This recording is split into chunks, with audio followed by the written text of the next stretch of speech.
Hello students. So yesterday we had an idea about the prime factorization method.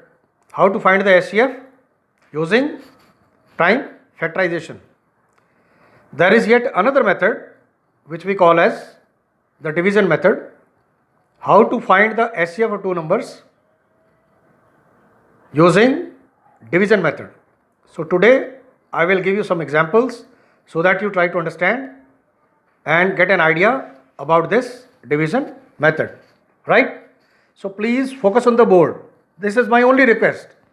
If at all you are interested in studies, just focus on the board and keep listening to me very sincerely. I hope you understand, right?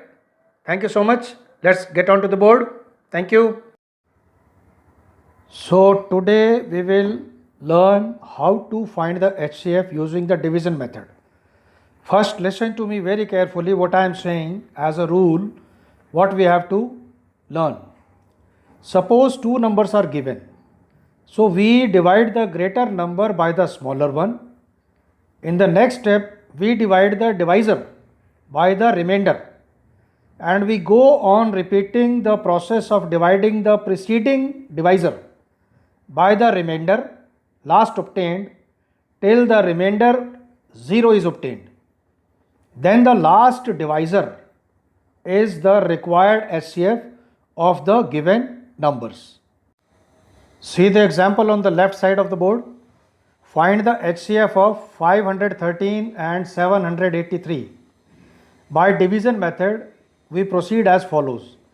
513 is the divisor, 783 is the dividend, and 1 is the quotient over here.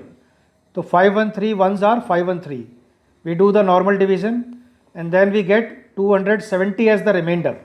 Now this becomes the divisor and 513 becomes the dividend. So we divide 513 by 270, we again get 243. Now 270 is divided by 243 as in the earlier step. So finally we get 27, which divides 243 totally, right? So this last divisor 27 will be the HCF of the two numbers, the given numbers 513 and 783. I hope it's clear. Now suppose we have to find the HCF of more than two numbers, say for example three numbers. Then we have to choose any two of them and find the HCF.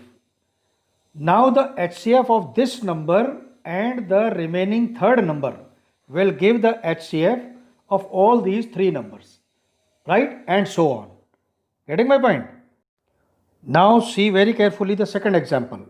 Here we have to find the HCF of 136, 170, 255.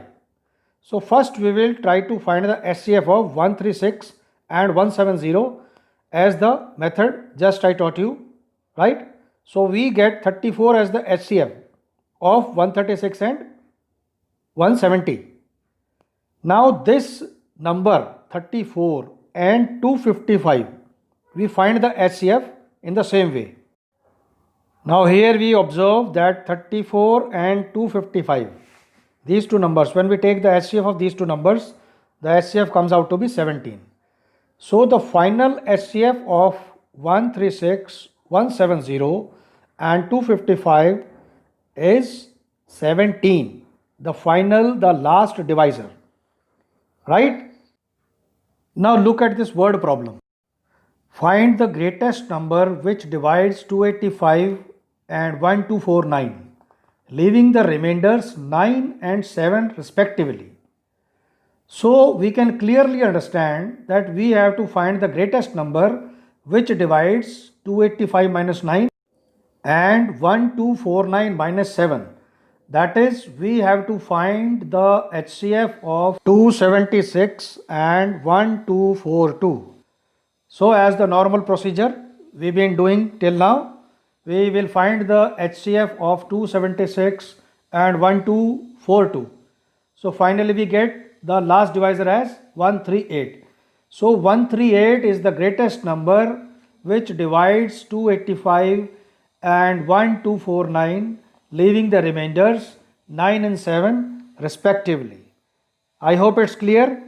You can see it again. So this was the procedure to find the HCF by using the division method.